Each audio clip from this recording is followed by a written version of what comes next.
तो जय जगन्नाथ सांग माने तो फाइनाली सुभद्रा योजनार तृतीय किस्ती टंका आसंता मास मिलिबा पई जाउची जहाँकि अगस्त 9 तारिख रे मिलिबो सुभद्रा योजनार तृतीय किस्ती टंका। तो ए नहीं कि उपमुख्यमंत्री प्रभाती परिडा विशेष सूचना देइछंती। अगस्त 9 रक्षाबंधन रे मिलिबो थर्ड किस्ती मिलिबो। एबे आपणक मनरे आउ एक प्रश्न आसुथबो जे तृतीय किस्ती टंका केते टंका मिलिबो। तो देखंतु थर्ड फेज टंका मध्य आपण माननकु सेही 5000 टंका लेखा मिलिबो।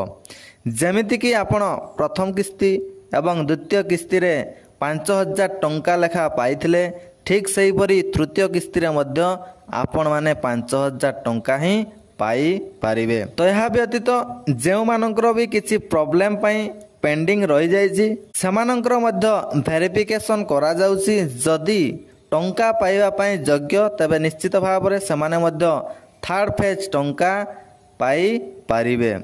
यह व्यतीत जेउ मानकर वर्तमान बयस हेई जाउछि आवेदन प्रक्रिया पई सेमाने मध्य निश्चित भाव रे सुभद्रा योजना को आवेदन करी पारिबे।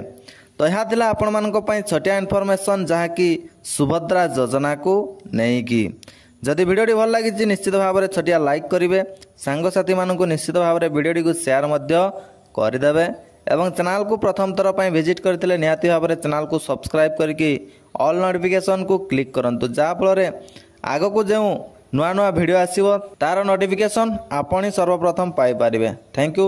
जय जगन्नाथ।